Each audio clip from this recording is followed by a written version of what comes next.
alam nyo, isa sa mga bagay na na-realize ko is yung sipag, yung tiyaga, yung hirap, yung sakripisyo ng ating mga kapatid na mga magsasaka.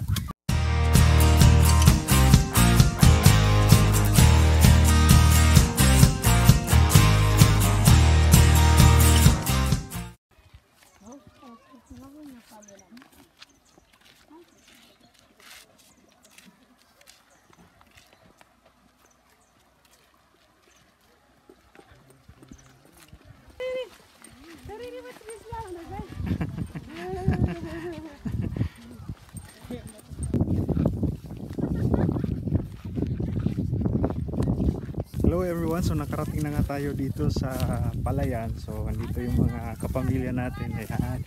Salamo, salamo madam. Salam abyo. Salam. Manaw na re.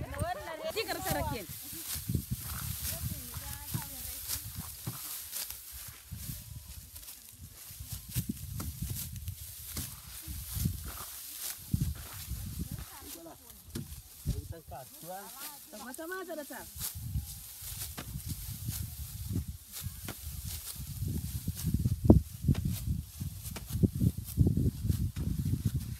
Siya nga pala si Martin, member ng choir ng ating kapilya dito sa Amwitsiro. Ayan.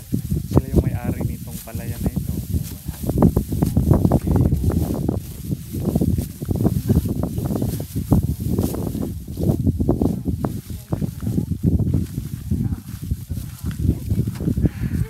Mabes sa San. Mabes sa Ben. Si Mabes. Oh, kasi naka-experience na din naman ako ng pagtatanim, pero yung pag-harvest hindi pa. So gusto ko siyang maranasan. I mean, first hand experience.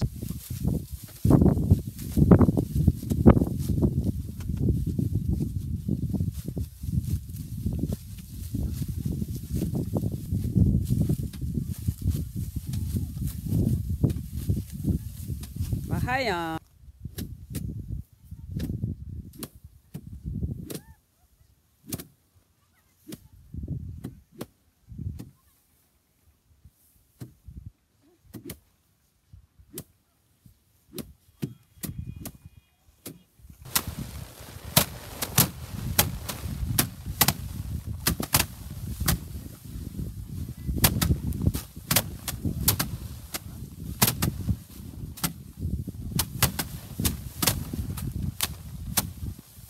So ang gagawin natin ay ihiwalay natin yung butil. Okay? Ihiwalay natin yung butil sa pamamagitan ng paghampas-hampas lang.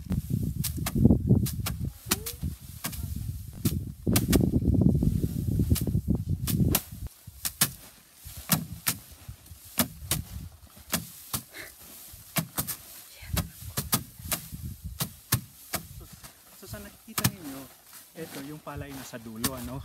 So pag inhampas nyo sa, kailangan yung una muna sa unahan, sa bandang dulo, tapos dito sa bandang gitna.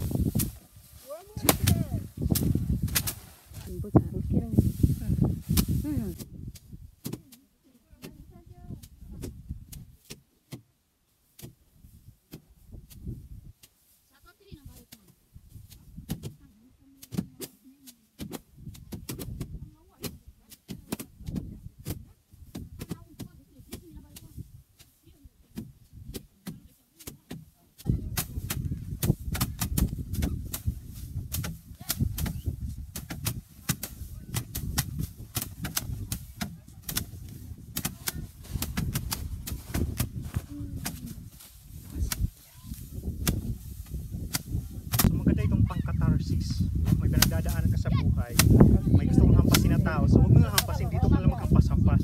Akala ko tapos na yun na yung last, hindi pa pala, kasi pagkatapos nun, yung talagang tapos na talaga, the best product talaga sa kukunin ng mga bata, okay, kukunin ng mga bata at ipapakain dun sa ayan, dun sa mga baka. After 3 hours ng pagtatabas ng mga palay, pag-aani, medyo napagod din tayo.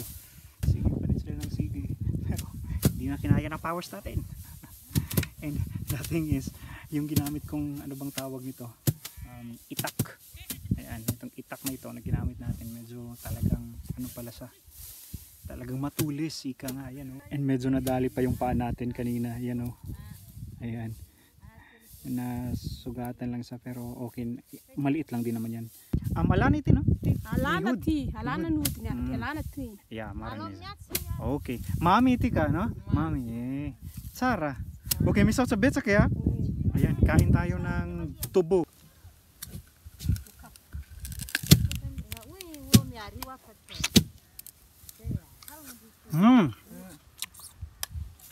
Mami, Mami. sila sarap si Tino Lians, kung istim na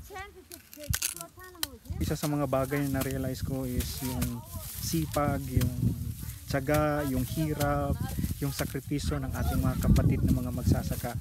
And so, the next time na tawag ito, kakain ako sa pagkainan, ano, sisiguraduhin kung walang butil na matitira sa plato ko. Sapagkat naranasan natin ang hirap, ang sakripisyo ng ating mga kapatid ng mga magsasaka. Hindi madali. Hindi madali magtanim. Hindi biro. Ika nga, hindi din biro ang mag-ani. So, maraming salamat po. Thank you for watching and I will see you again on my next vlog. God bless you all.